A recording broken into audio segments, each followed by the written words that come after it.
Si Stromae est un artiste reconnu sur la scène internationale, il n'en reste pas moins un homme des plus discrets lorsqu'il s'agit de sa vie privée.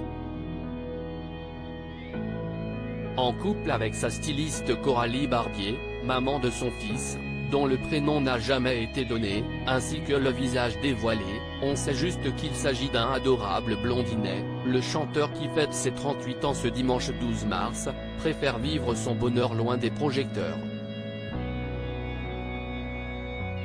Le couple réussit à préserver son jardin secret même lorsqu'il s'agit de gros événements.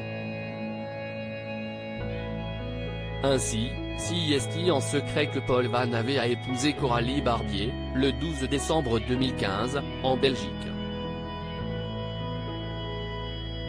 Et pour que la cérémonie reste secrète, même les invités n'étaient pas au courant de la raison de leur venue ce jour si particulier. C'est en effet ce que l'on apprend dans les pages de l'ouvrage Stromae, les dessous d'un phénomène de Thierry Coljon, à paraître le 14 mars aux éditions Mardaga. Paul épouse dans le plus grand secret Coralie Barbier, sa compagne styliste avec qui, et son frère Luc, il va monter Mozart, écrit l'auteur.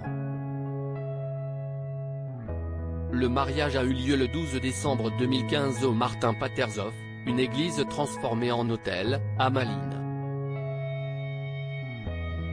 Seule la famille et les amis, pensant qu'il s'agissait là de fêter la fin de la tournée avec Paul, ont été admis à la cérémonie religieuse, apprend-on.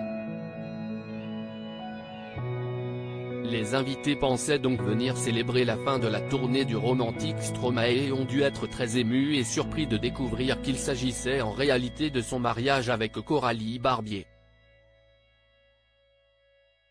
Pas de célébrités au menu, simplement les plus proches des amoureux pour ce jour si important. Pour assurer le secret de cette union et pour que le secret une fois révélé aux invités continue d'être bien gardé, une consigne a été donnée.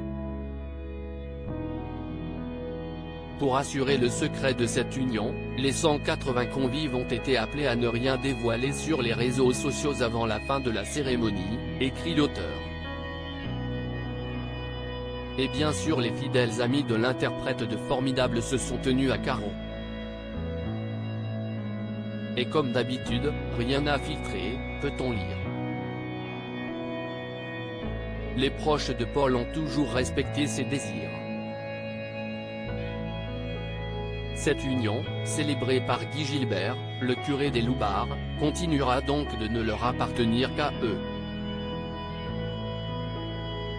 Et leurs proches qui pensaient assister à une autre sorte d'événement ne sont pas prêts d'oublier l'expérience.